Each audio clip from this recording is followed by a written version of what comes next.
Маленький придорожный бар Red Dust стоял у шоссе на окраине забытого городка. Вечерами сюда заглядывали дальнобойщики, фермеры и редкие путники, сбившиеся с дороги. В воздухе пахло кофе, жареным луком и бензином. За стойкой работала Лена, молодая официантка с глазами человека, прожившего больше, чем положено ее 25 годам. Под легкой улыбкой скрывались следы усталости и страха. Бармен Джо, седой мужчина с мягким голосом, время от времени кидал на нее беспокойные взгляды. «Отдохни, Лена, ночь длинная», — сказал он. «Когда работаю, не думаю», — тихо ответила она. За окном взревели моторы. К бару подъехали 6 мотоциклов. Вошли «Железные волки», байкерская банда, известная по всему штату. Во главе Рэй Моррисон, высокий мужчина с серебристыми прядями в бороде и тяжелым взглядом. Он сел у стойки. «Кофе. Черный», — коротко сказал он. Когда Лена поставила перед ним чашку, Рэй заметил на ее запястье синяк, четкий след пальцев. «Кто это сделал?» — спросил он спокойно. Лена вздрогнула. «Это случайно.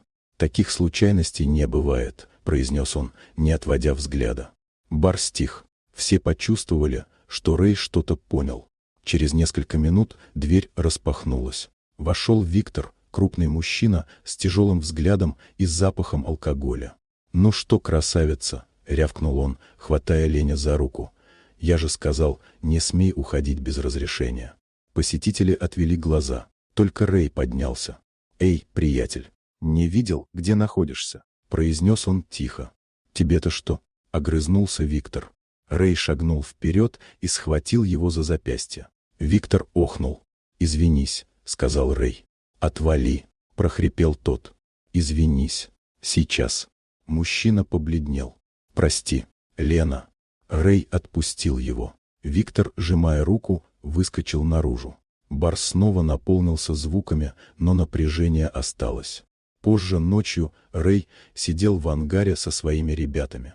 «Босс», — сказал один, — «лучше уедем. Этот тип не отступит».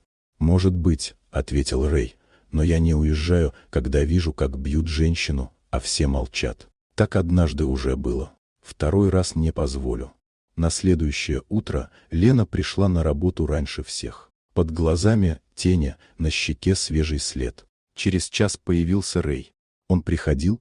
Нет. Но писал. Угрожал. «Если появится, звони. Я рядом». Вечером она услышала рев мотора и увидела Рэя у входа. «Все еще боишься?» — спросил он. «Просто не хочу, чтобы из-за меня кто-то пострадал. Проблемы начинаются не тогда, когда защищаешь кого-то. Они начинаются, когда молчишь».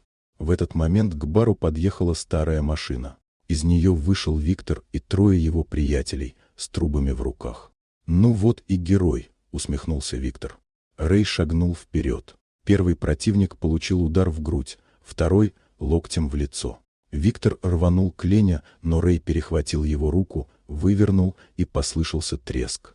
«Уходи», — сказал Рэй, — «и больше сюда не возвращайся». Виктор, стонущий от боли, отполз к машине и уехал, оставив за собой запах бензина и страха. Лена стояла, не в силах вымолвить ни слова. «Почему тебе не все равно?» — прошептала она. «Потому что когда-то рядом со мной никого не оказалось», — ответил он. Через несколько дней Red Dust снова гудел, как прежде. Но теперь на стене висела табличка, которую Лена повесила сама. «Для тех, кто не проходит мимо». Иногда вечером она слышала вдали гул моторов и улыбалась. Потому что знала, где-то там есть люди, которые не боятся сказать «нет».